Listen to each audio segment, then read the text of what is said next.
Man, it's so great to be out here. Let's give it up for everybody who came out today, even though we thought there was going to be a storm, right? Well, guys, I just want to say thank you. My name's John Paul, and again, my organization is called Sheepdog. Sheepdog is an organization I founded to honor my Lord Jesus Christ and to elevate his name through acts of kindness, generosity, and giving. Jesus taught me that we must take care of those that cannot defend or protect themselves. This includes those in the womb who do not have the ability to speak for or defend their own lives. We are an organization that supports and stands for and is for life. Because of this, Sheepdog purchased an ultrasound machine for a pregnancy center called Hand of Hope and started supporting this cause. I named this machine after my wife Selena as a tribute to her and her strong support for life. This machine today is helping expectant mothers who are considering abortion. It is amazing how we are able to literally shine a light on the life growing inside this mother and show them an image of their child. Needless to say, this is a very strong argument that doesn't even require a word. It was sometime after this that we met Dr. Bill Pincus through a good friend, Sam Pasquale, at my church. I know he's out there. And we had lunch. And by the time lunch was over, I just wanted to help him. He spoke with such a passion and energy for this cause. He also spoke of the expenses and various issues that they face in their fight. We planned quickly and held a silent auction at the NC Right to Life Gala and raised around $15,000 for them. We believe this is just the beginning of a very long friendship. I want to thank Dr. Pincus and his staff at NC Right to Life Foundation that fights daily against abortion. I want to thank Carol Tobias, the National Right to Life President, for honoring us with her presence and her leadership. And I want to thank God for all the people who war daily against abortion. Today, we stand united in our unwavering commitment to protect the sanctity of life. We gather here not only as individuals, but as a powerful force fueled by love, compassion, and a deep-rooted belief in the value of every human life.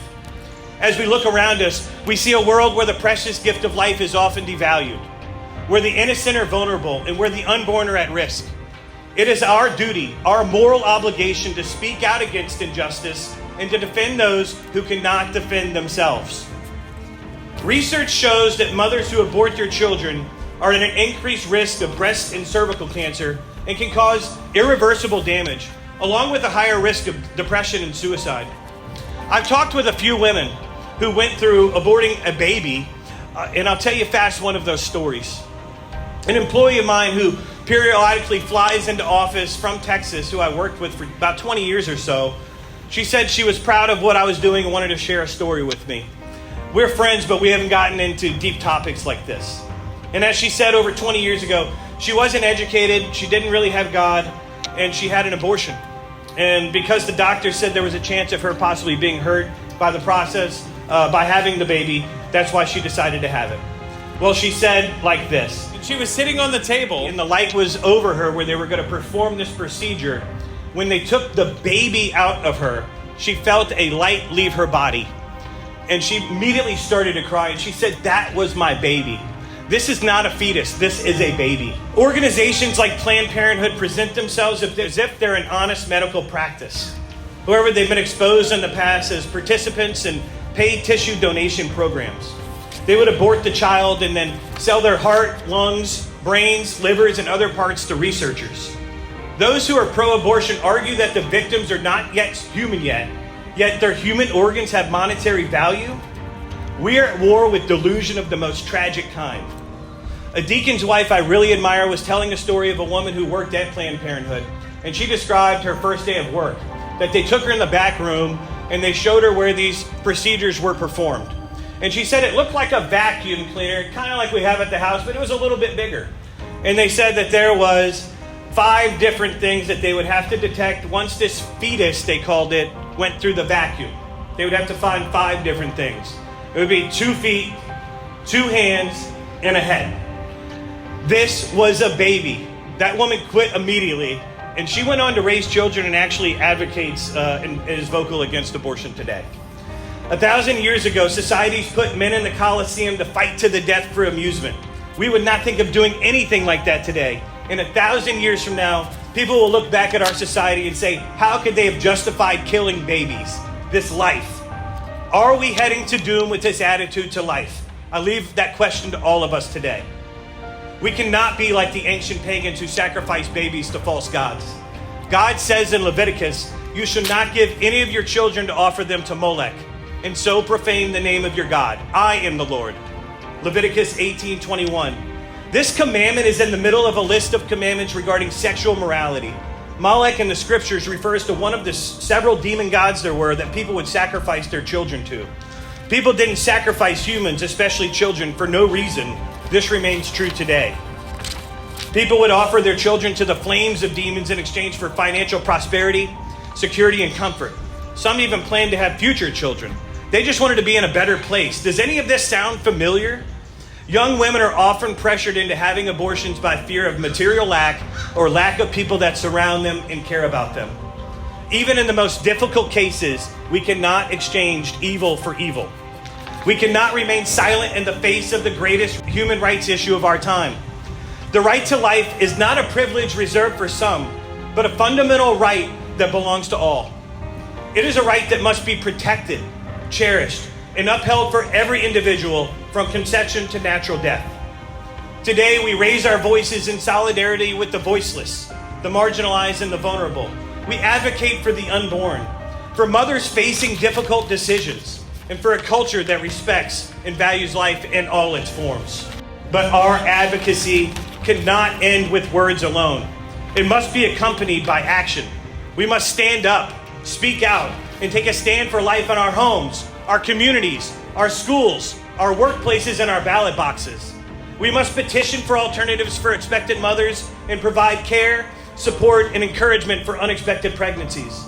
We must replace their fear and anxiety with the hope and joy, because hope and joy comes to us from God through our children. Yes, this is a sensitive topic, and I'm not typically someone who gets involved with conflict. But as I grow in my faith, I learned that if we don't stand for something, we will fall for anything. I want to stand for what is right.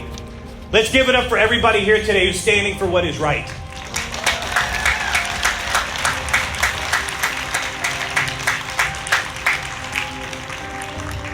St. Paul says in his letter to the Ephesians, "For our struggle is not against the flesh and blood, but against the rulers, against the authorities, against the powers of this dark world, and against the spiritual forces of evil in the heavenly realm."